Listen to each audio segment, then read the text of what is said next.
Hello everyone. तो आज हम पढ़ने वाले हैं हिस्ट्री का chapter number 6, Bhakti Sufi tradition, changes in religious belief and devotional text के बारे में।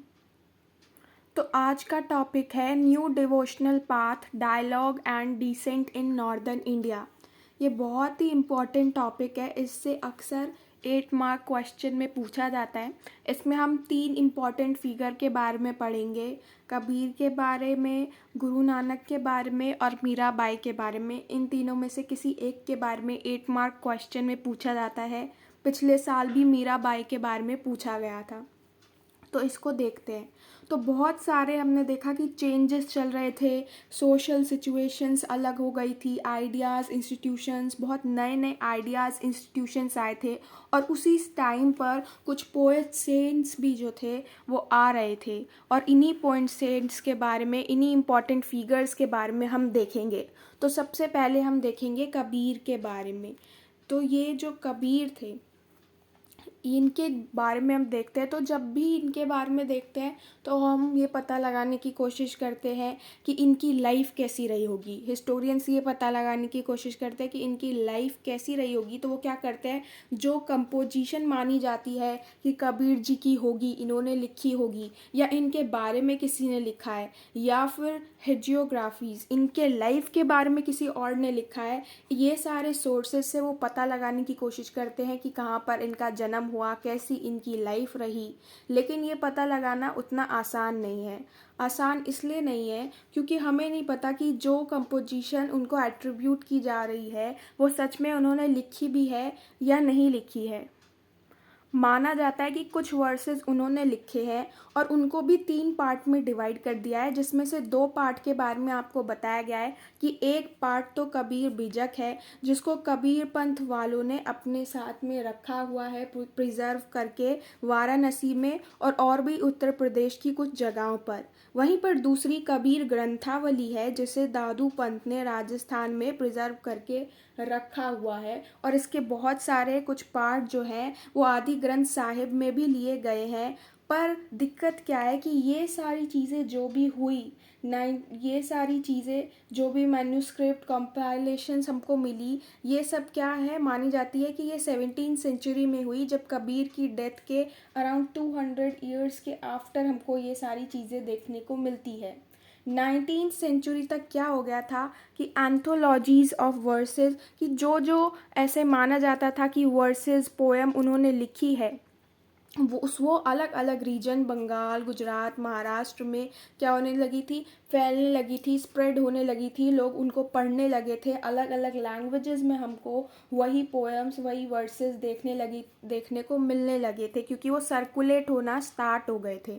अब जो कबीर थे वो, उनकी पोएम्स अलग अलग लैंग्वेज में है, अलग अलग डायलेक्ट्स, अलग अलग लोकल लैंग्वेज में है।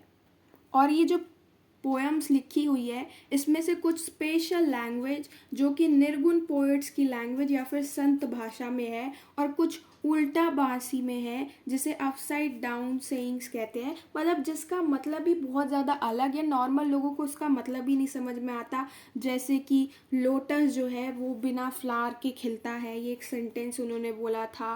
फायर जो है वो बहुत ज़्यादा प्रचंड रूप में है, किसमें, ओशन में, समुद्र में। तो ऐसी कुछ बातें जो है उन्होंने कही है, और ये बहुत अजीब लगती है सुनकर कि ये वो क्या कहना चाहते थे। अब पानी का और आग का क्या लेना देना। अगर लोटस अपने आप में एक फ्लावर है तो वो बिना फ्लावर के कैसे खुल सकता है, या बिना कैसे खिले एक लोटस जो है आ सकता है। तो ये कुछ बातें जो है वो बहुत ही अजीब थी, उल्टावासी थी, अपसाइड डाउन सेइंग्स थी।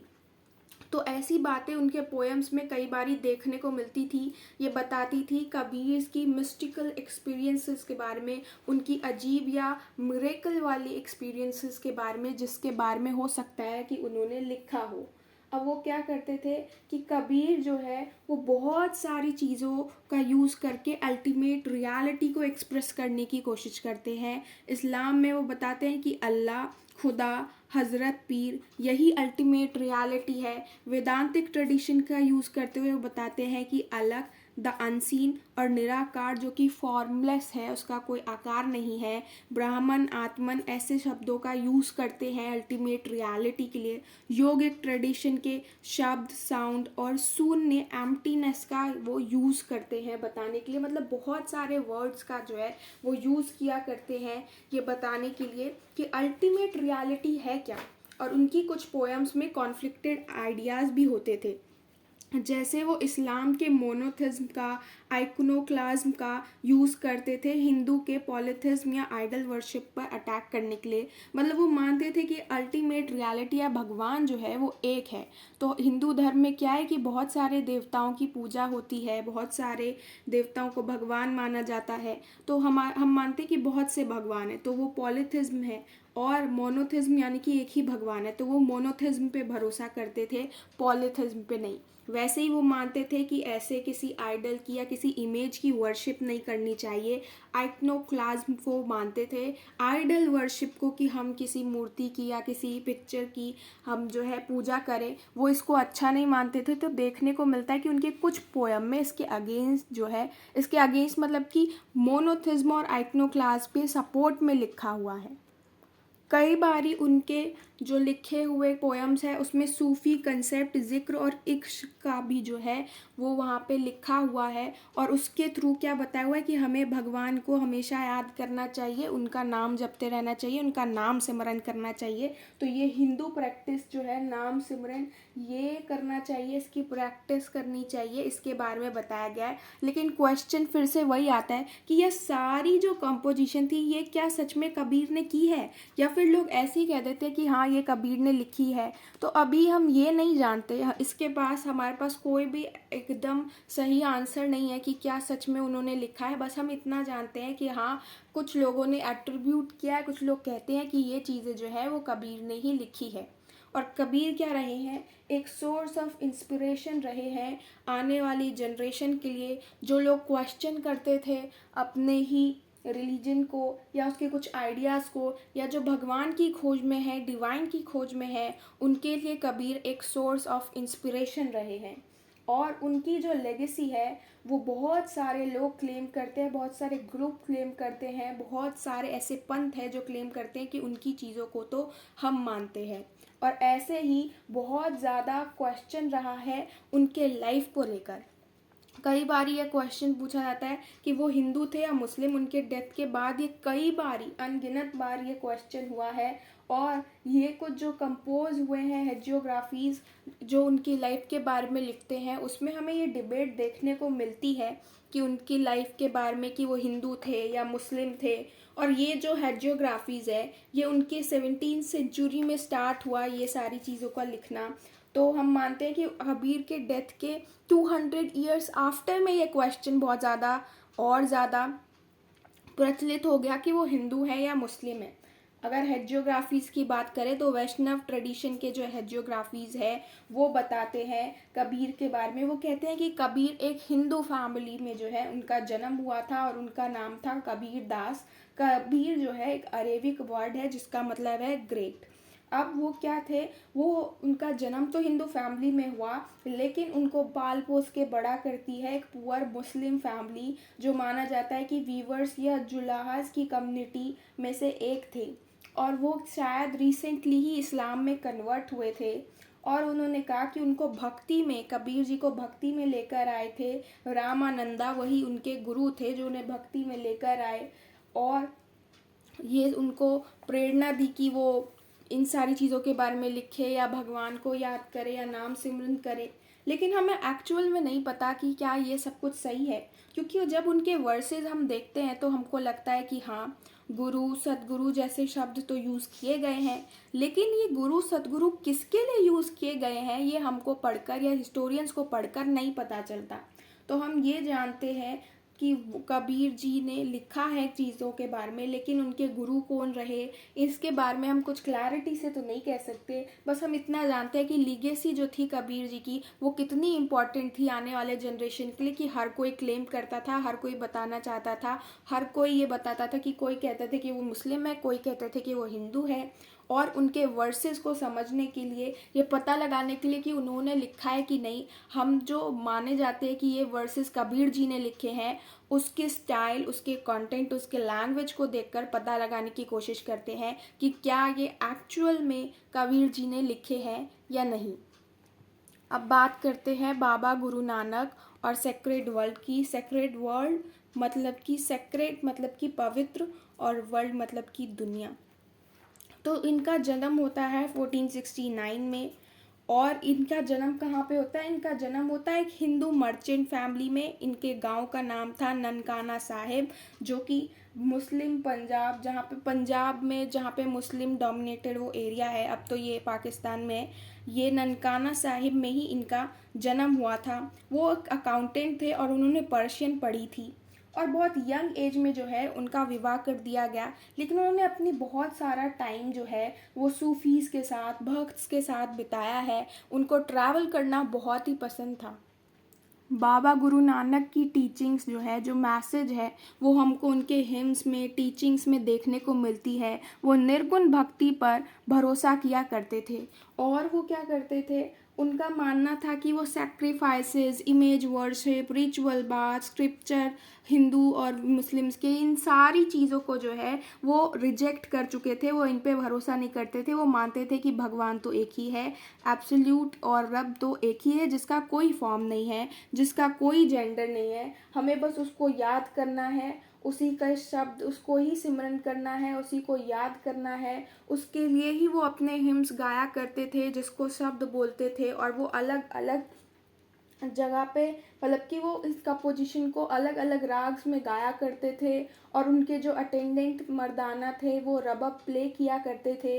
वो बस इतना भरोसा करते थे कि भगवान तो एक है, वो एब्सोल्यूट रब है, उसका कोई फॉर्म नहीं है, उसका कोई जेंडर नहीं है, हमें बस भगवान को याद करना है, उसका नाम सिमरन करना है। और ऐसे ही वो भगवान के प्रति अपना जो प्रेम है वो एक्सप्रेस किया करते थे। और वो अलग अलग कंपोजिशन जो है गाया करते थे, अलग अलग राग्स में। और क्या किया करते थे कि उन बाबा जो गुरु नानक थे, उन्होंने अपने फॉलोअर्स को एक कम्युनिटी में ऑर्गेनाइज कर लिया था, और रूल सेट कर दिए गए थे कॉन्ग्रीगेशनल वर्शिप, यानी संगत इन्वॉल्विंग कलेक्टिव रिसाइटेशन, कि भगवान को याद करना है, सबको बैठना है और कलेक्टिवली क्या करना है कि भगवान को याद करना है, नाम सिमरन करना है। ऐसा उनके लिए, उनका वो मानते थे ऐसा। और उन्होंने क्या किया था कि कम्युनिटी में अपने फॉलोअर्स को जो है ऑर्गेनाइज कर लिया था। और उन्होंने अपना जो डिसाइपल थे, उनके जो शिष्य थे अंगद, उनको क्या है नेक्स्ट गुरु जो है घोषित कर दिया था कि ये नेक्स्ट गुरु जो होंगे उनके बाद वो अंगद, उनके जो शिष्य है वही होंगे। और ये जो प्रथा थी अगले गुरु अपॉइंट करने की, ये लगभग 200 साल तक चली। तो सेकंड प्रिसेप्टर आपसे पूछा जा सकता है, तो अंगद थे। फिर हमें पता लगा कि बाद में फिफ्थ प्रिसेप्टर जो थे वो कोई जैसे कि बाबा गुरु नानक थे, वो कोई भी रिलीजन स्टैब्लिश नहीं करना चाहते थे, ऐसा माना जाता है। लेकिन बाद में जो उनके फॉलोअर्स आए, उन्होंने क्या किया, उन्होंने अपने आप को हिंदू और मुस्लिम दोनों से अलग बताया, तो उनका एक रिलीजन अपने आप ही बन गया। इनका जो फिफ्थ प्रिसेप्टर थे वो थे गुरु अर्जन।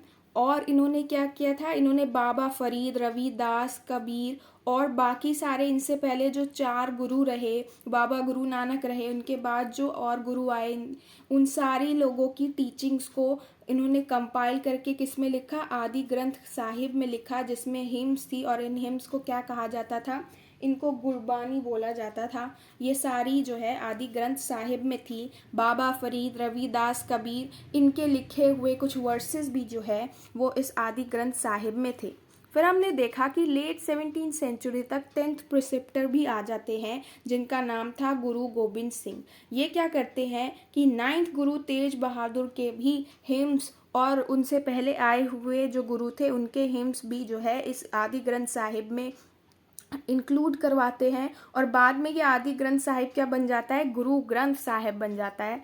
और हम देखते हैं कि यही गुरु गोबिंद सिंह ने खालसा पंथ की जो है शुरुआत की थी। इन्होंने ही फाउंडेशन रखा था खालसा पंथ का। और इन्होंने 5 सिंबल बताए थे। जो 5 सिंबल क्या थे कि एक सिख के पास में कि उसे कभी बाल नहीं कटाने हैं, उनके पास एक डैगर, एक नाइफ होती थी, वो होनी चाहिए, हमेशा एक पेयर होना चाहिए शॉर्ट्स का, हमेशा एक कॉम्ब होना चाहिए और हाथ में हमेशा एक स्टील बैंगल, एक कड़ा होना चाहिए। तो ये कुछ चीज़ें जो है वो उन्होंने ही बताई थी। और उनके अंदर जो कम्युनिटी थी वो एक सोशियो रिलीजियस और एक मिलिट्री फोर्स की तरह जो है बन गई थी। अब पढ़ते हैं मीराबाई द डिवोटी प्रिंसेस के बारे में। तो इनका जन्म जो है माना जाता है 15th सेंचुरी में हुआ होगा। और ये बेस्ट नोन वुमेन पोएट थी भक्ति ट्रेडिशन की। और कैसे पता चलता है हमें मीराबाई के बारे में, तो इनके सोर्सेज हमें बायोग्राफीज़ या भजन से हम पता लगाने की कोशिश करते हैं कि मीराबाई की लाइफ कैसी रही होगी। माना जाता है कि मीराबाई जो थी वो एक राजपूत प्रिंसेस थी मेड़ता मारवाड़ से। और क्या है, उनकी इच्छाओं के अगेंस्ट उनकी शादी करा दी गई थी सिसोदिया क्लैन जो मेवाड़ में थी उसके एक प्रिंस से, जो कि राजस्थान में है, उससे शादी करा दी गई थी उनकी, जबकि वो शादी नहीं करना चाहती थी।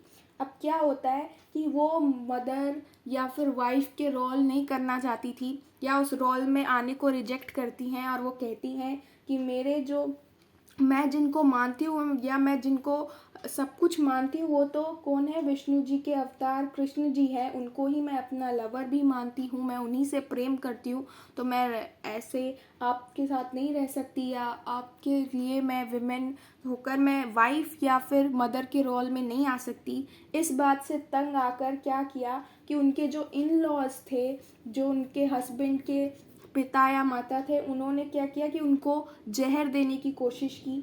लेकिन वो बचकर उस पैलेस से निकल गई और उसके बाद वेंडरिंग सेंट की तरह जो है वो घूमने लगी, भगवान के लिए अपना प्रेम जो है वो गीत गाकर बताने लगी।